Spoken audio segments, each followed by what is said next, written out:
Outono de 1943. 8.500 metros acima do norte da Alemanha. O ar é tão rarefeito que cada respiração parece um esforço mecânico. A formação de bombardeiros B-17 avança como uma cidade voadora, fileiras rígidas cortando o céu cinzento. O ronco grave dos motores Wright Cyclone vibra como um trovão contínuo. Trilhas de condensação desenham linhas brancas que denunciam sua presença a quilômetros de distância. E acima deles, quase invisíveis contra o sol, surgem os caças da Luftwaffe. O Major Egon Meyer inclina o nariz de seu F-190 em mergulho controlado. O ataque vem do alto, rápido e brutal. A tática é conhecida: atravessar a formação, disparar contra um bombardeiro isolado, subir novamente antes que as metralhadoras Browning dos americanos o transformem em estilhaços. A guerra aérea sobre o Reich tornou-se um cálculo matemático de segundos e ângulos. Os escoltas americanos ainda não são uma ameaça constante. O P-47 Thunderbolt protege os bombardeiros apenas até certo ponto. Depois disso, precisa retornar por falta de alcance. O restante do caminho até o coração industrial alemão é uma travessia solitária. É ali que a Luftwaffe prospera. Durante meses, ases como Adolf Galland sustentam a convicção de que a superioridade aérea alemã sobre seu próprio território é inevitável. Os americanos podem produzir em massa, mas não conseguem escoltar seus bombardeiros até Berlim. Não conseguem manter cobertura contínua. Não conseguem sobreviver por muito tempo naquele espaço aéreo saturado de artilharia antiaérea e interceptadores experientes. Então surgem relatos curiosos. Um novo caça começa a aparecer nas extremidades das formações. Fuselagem esguia, asas elegantes, radiador ventral distinto. O nome ecoa nos briefings alemães com certo desdém. Mustang. No início, muitos pilotos da Jagdwaffe o classificam como mais um projeto americano promissor, mas limitado. A versão inicial, equipada com motor Allison, já havia mostrado fragilidades em altitude elevada. Acima de certos níveis, perdia desempenho. Não representava ameaça séria aos Bf-109 e FW-190, máquinas projetadas precisamente para combate nas altitudes onde os bombardeiros operavam. O desprezo nasce dessa memória, mas algo mudou. O que os alemães ainda não compreendem é que o Mustang que agora se aproxima não é o mesmo. A fuselagem permanece, mas sob o capô pulsa um coração britânico. O motor Rolls-Royce Merlin, produzido sob licença pela Packard nos Estados Unidos. Supercompressor de 2 estágios. Potência sustentada nas grandes altitudes. Alcance ampliado por tanques auxiliares que transformam o caça em um predador de longo curso. Você quase consegue sentir o momento em que essa realidade começa a se infiltrar nas formações alemãs. Num novo encontro, os FW-190 mergulham contra os bombardeiros esperando o habitual vazio após a linha de escolta. Mas desta vez, os Mustangs não desaparecem. Eles continuam ali. E continuam. E continuam. A surpresa é sutil no início. Um piloto alemão percebe um caça inimigo ainda colado à formação a centenas de quilômetros da costa. Outro nota que o inimigo não está economizando combustível. Eles parecem confortáveis, persistentes. Os Mustangs não apenas escoltam, eles caçam. Com velocidade superior em mergulho e desempenho competitivo em altitude, o P-51 começa a inverter o jogo psicológico. Em vez de esperar o ataque, os pilotos americanos se antecipam, avançam além da formação e interceptam interceptadores. A guerra aérea sobre o Reich deixa de ser apenas defensiva para os alemães. O céu, que antes pertencia aos caçadores da Luftwaffe, começa a se encher de ameaças invisíveis. A mudança ainda não é total. A Luftwaffe continua abatendo bombardeiros, continua infligindo perdas severas. Mas algo está diferente na sensação dentro das cabines alemãs. O conforto da previsibilidade desaparece. E previsibilidade em combate aéreo é sobrevivência. Conforme as semanas avançam, relatórios acumulam-se. O Mustang demonstra autonomia suficiente para acompanhar os bombardeiros até os alvos mais profundos e retornar. Seus pilotos não se limitam à escolta passiva. Atacam aeródromos, metralham aviões em decolagem, pressionam qualquer movimento no céu. A Luftwaffe percebe tarde demais que a equação mudou. O espaço aéreo do Reich deixa de ser um santuário defensivo e torna-se um campo de batalha permanente. Cada decolagem passa a carregar um risco maior. Cada aproximação exige vigilância redobrada. O desprezo inicial transforma-se em inquietação silenciosa. Mas o verdadeiro impacto ainda está por vir. Porque quando os Mustangs começam a aparecer em números crescentes e quando sua presença se torna constante do litoral até o interior, a Luftwaffe enfrenta uma realidade brutal. Seus pilotos experientes, o capital humano mais precioso que possui, começam a não retornar. E nos céus sobre a Alemanha, desaparecer é apenas o começo. O céu já não é um corredor previsível. Ele pulsa, imprevisível, hostil. Os radares alemães detectam a aproximação das formações de bombardeiros muito antes que elas sejam visíveis. Sirenes soam nas bases da Jagdwaffe. Mecânicos correm pelas pistas endurecidas pelo frio. Motores Daimler-Benz dos Bf-109 e radiais BMW 801 dos FW-190 despertam com explosões metálicas, cuspindo fumaça azulada. A decolagem é urgente, sempre foi. Mas agora há algo diferente na tensão dentro das cabines. Não é apenas a expectativa de atravessar uma muralha de B-17 e B-24 protegidos por centenas de metralhadoras. É a consciência de que, em algum ponto do céu, antes mesmo de alcançar os bombardeiros, pode haver Mustangs esperando. O P-51 não se limita a voar junto à formação. Ele avança, patrulha à frente, circula acima. Seus pilotos recebem ordens claras: varrer o espaço aéreo, eliminar interceptadores antes que alcancem os bombardeiros. A caça foi invertida. Antes, os alemães escolhiam o momento do ataque.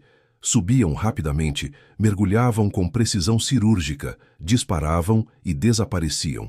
Agora, ao alcançar altitude operacional, muitas vezes já encontram americanos em posição vantajosa.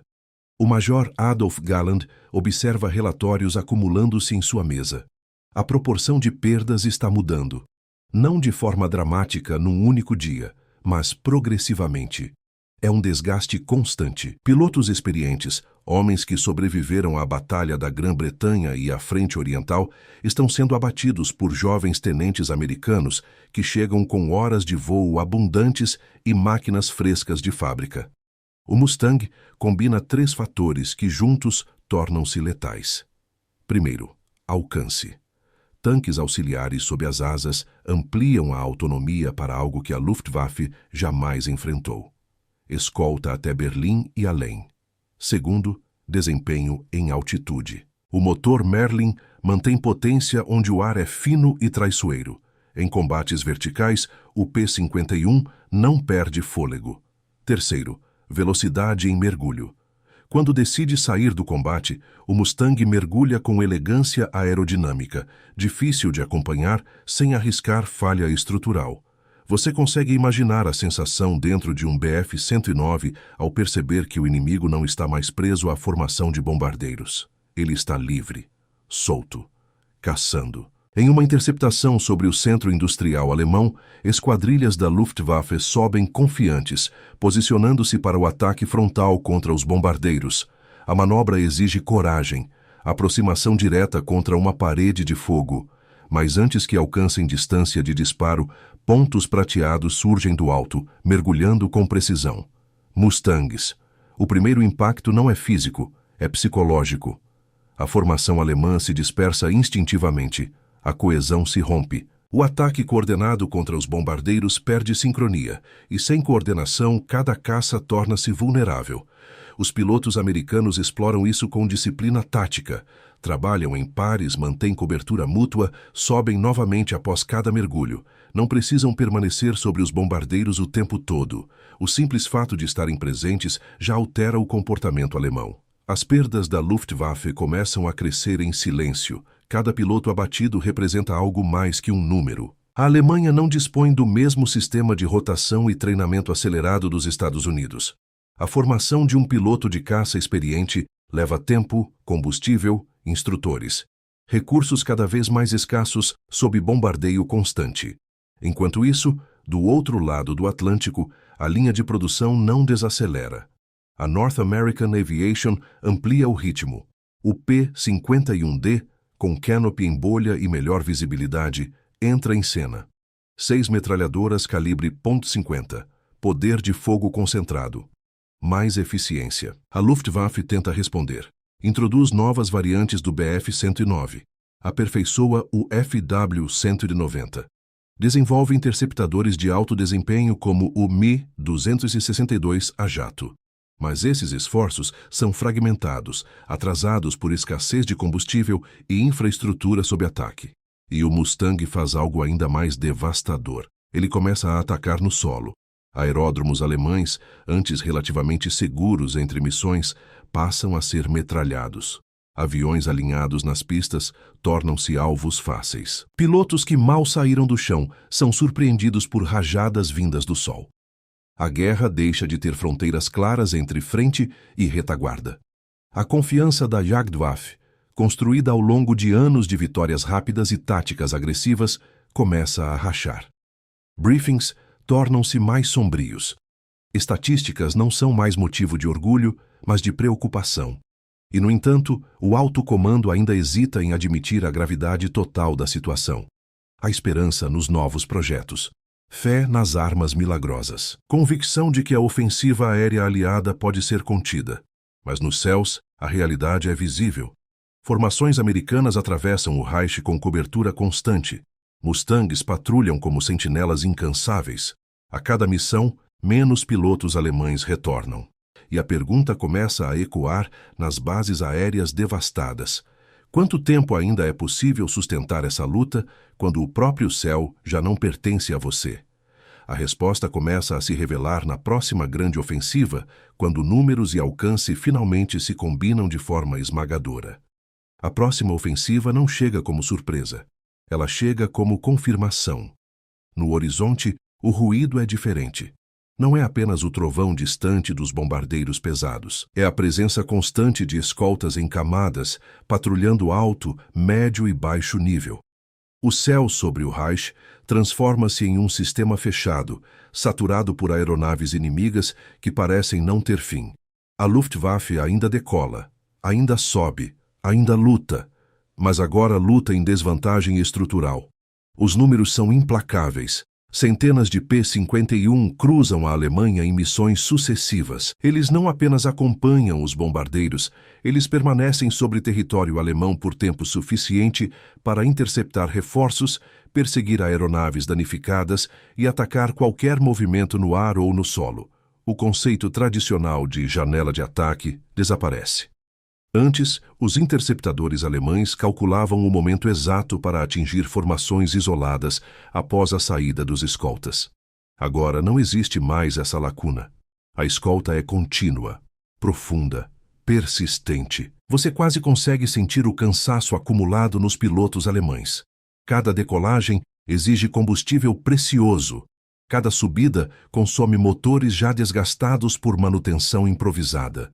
A indústria alemã, sob bombardeio constante, luta para substituir aeronaves e peças na mesma velocidade com que são perdidas. Enquanto isso, a produção americana continua em escala industrial. Linhas de montagem entregam P-51D em ritmo constante. O design refinado, com canopy em bolha, oferece visibilidade superior. O piloto americano enxerga primeiro, e no combate aéreo, ver primeiro significa atirar primeiro. A superioridade aérea não acontece em um único dia. Ela se constrói como erosão. Os ases da Luftwaffe começam a desaparecer.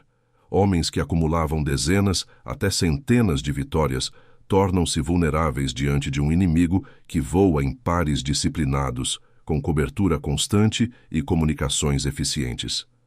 A experiência individual já não compensa a inferioridade numérica e logística. O major Adolf Galland compreende a dimensão do problema. Ele sabe que não se trata apenas de desempenho técnico.